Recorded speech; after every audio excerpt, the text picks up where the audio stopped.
नमस्कार.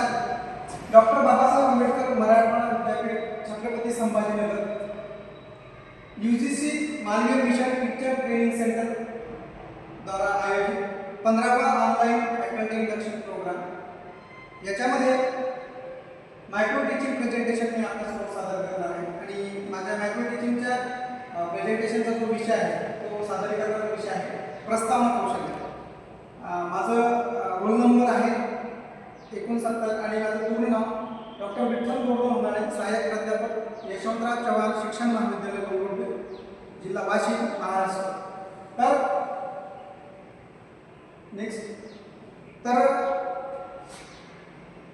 प्रास्ताविकामध्ये आपण सुरुवातीला पाहू की सूक्ष्म अध्यापन म्हणजे काय. तर सूक्ष्म अध्यापन म्हणजे सूक्ष्म म्हणजे अति लहान आणि अध्यापन म्हणजे शिकवणे. सूक्ष्म अध्यापन याचा शब्दाप्रमाणे जर अर्थ आपण घेतला तर अति लहान गटास शिकवणे किंवा अति लहान गटास अध्यापन करणे. वास्तविक अध्यापनाचा एक संपूर्ण तास एक सुंदर कलाकृतीमध्ये बनवणे म्हणून सूक्ष्म अध्यापन म्हणजे लहान गटास शिकवणे.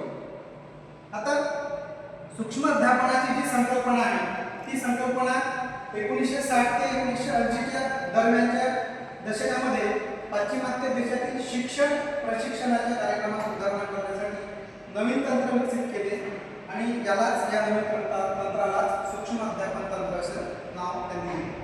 आता या तंत्राचे जे विद्यार्थी आहेत ते डॉक्टर ॲलन आणि यू व त्यांचे स्टॅनफोर्ड विद्यापीठातील सहकारी यांच्याकडे हे तंत्र विकसित करण्याचं श्रेय जाते.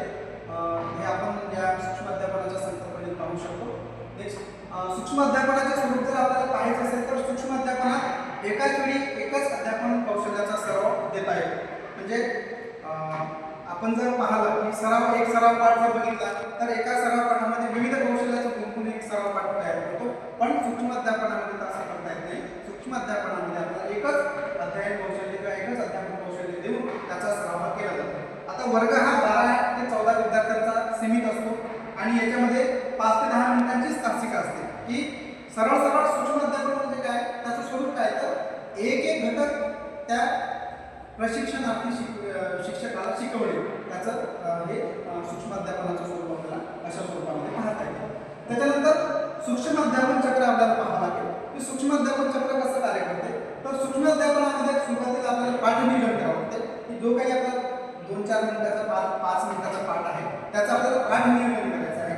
पाठ नियोजन केल्यानंतर ते पाठ नियोजन अध्यापन करायचं आहे आपल्या सहकार्यांच्या सोबत आणि अध्यापन केल्यानंतर आपले सहकारी आपले मार्गदर्शक त्याच्यामध्ये आपल्याला प्रत्यावरण देतील, फीडबॅक देतील आणि फीडबॅक दिल्यानंतर आपल्यामध्ये काय चुकीच्या गोष्टी आहेत, काय बरोबर गोष्टी आहेत त्याचं पुनर्नियोजन परत अध्ययनार्थी करेल आणि पुनर्नियोजन केल्यानंतर पुनरअध्ययन प्रशिक्षणार्थी करेल आणि पुनरअध्ययनानंतर परत ज्या काही गोष्टी आणखी चुकल्या त्याच्या किंवा ज्या गोष्टी या प्रत्यावरणानंतर सुद्धा त्याच्यामध्ये उपस्थित आहेत त्या दुसऱ्या प्रत्यावरणाच्या माध्यमातून तो पूर्णत्वाकडे जाईल आणि ते सूक्ष्म अध्यापन चक्र हे पूर्ण होऊन जाईल.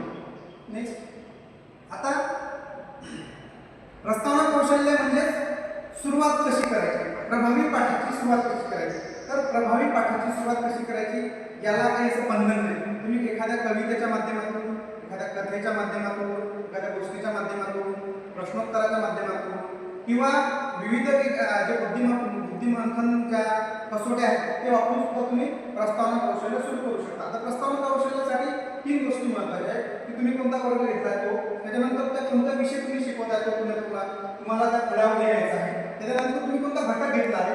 आता घटक म्हणजे आता जर मी मराठीचा जर सूक्ष्म अध्यापनाचा जर कौशल्य जर तयार करायचं असेल तर इतर मराठीमध्ये गद्य, पद्य आणि ललित असे 3 प्रकार असतात. त्याच्यानंतर उपघटकमध्ये कविता असेल, एखादा पाठ असेल, एखादं ललित गद्य असेल आपण त्याचं वर्गीकरण लिहू शकतो. आणि सगळ्यात महत्त्वाचं म्हणजे इतर 3 गोष्टी महत्त्वाच्या आहेत. पहिलं म्हणजे शिक्षक कृती, दुसरी म्हणजे विद्यार्थी कृती आणि तिसरी म्हणजे त्याचं उपकौशल्य. आता याच्यामध्ये उपकौशल्यामध्ये त्याचे 5 उपकौशल्य आहेत. पहिलं आहे लक्षवेधक प्रारंभ, त्याच्यानंतर पूर्वज्ञान जागृती, त्याच्यानंतर प्रस्तावनेची पाठाची सांगड, त्याच्यानंतर हेतुकथन आणि त्याच्यानंतर शीर्षक लेखन. आता प्रस्तावना कौशल्य म्हणजे काय की तुम्हाला जे तुमचं पूर्वज्ञान आहे ते जागृत करून तुम्हाला आता आम्ही तुमच्या ज्ञानामध्ये काय नवीन भर घालतो ते सांगणार प्रस्तावना कौशल्य. आता प्रस्तावना कौशल्यामध्ये आपण एक थोडासा धडा अभ्यास होतो त्याच्यामध्ये. प्रस्तावना कौशल्यामध्ये वर्ग 8व्याचा गणित विषय आणि त्याचा घटक आहे कोण. पण आपल्याला त्याचा उपघटक काढायचा आहे, म्हणजे प्रस्तावना करायची आहे. हे उपघटक या प्रस्तावनेमध्ये आपण काढत नाही, तर प्रस्तावनेमध्ये फक्त आपण घटकापर्यंत सीमित राहतो. उपघटक हा विद्यार्थ्यांच्या कडून आपण काढायचा आहे, त्यालाच पाठाची परिणामकारक सुरुवात आपण म्हणू शकतो. आता मी विद्यार्थी मित्रांना काही प्रश्न विचारतो. तर वर्गात आल्यानंतर सुरुवातीला आपल्याला विद्यार्थी मित्रांनो इकडे लक्ष द्या. आज आपण गणितामधील घटक अभ्यासणार आहोत. तरी मी तुम्हाला काही प्रश्न विचारतो, त्याची तुम्हाला उत्तरे येत असेल तर हात वर करून त्याची उत्तरं देण्याचा तुम्ही प्रयत्न करा. तर याच्यामध्ये विद्यार्थी लक्ष देतात. तर शिक्षक विद्यार्थ्यांना प्रश्न विचारतात, आपण हातात काय घालतो. आता इथं 2-3 प्रकारचे उत्तर येतात. आपण कोणी दोरा गुंडाळतो, कोणी कड घालतो, कोणी घड्याळ घालतो. पण आपल्याला जे अपेक्षित उत्तर आहे ते घड्याळाचे उत्तर आहे. म्हणून याच्यामधून विद्यार्थ्यांमध्ये पूर्वज्ञान झाले की घड्याळ. आता आपण हातात घातलेल्या घड्याळात किती काटे असतात.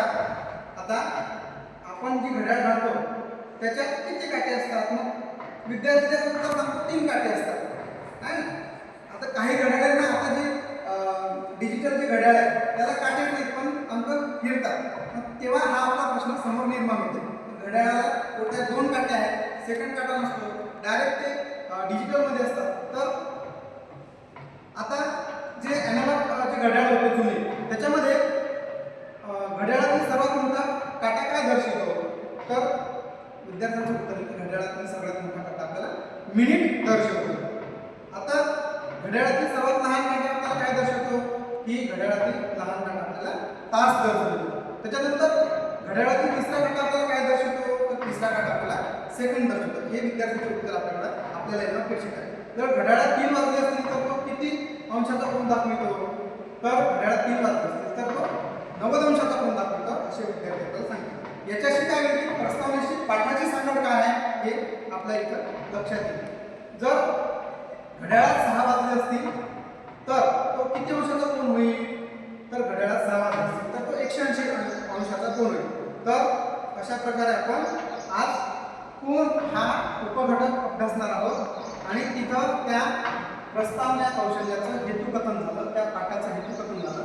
आणि ते हेतुकथन जेव्हा आपण या उपघटकाच्या अंतर्गत लिहितो की आज आपण हा घटक किंवा आज आपण हा कोण घटक कोण हा उपघटक अभ्यासणार आहोत, हे जेव्हा विद्यार्थी सांगतात तेव्हा त्याचं प्रस्तावना कौशल्य संपून जाईल आणि तिथं प्रस्तावना कौशल्य संपून जाईल. धन्यवाद.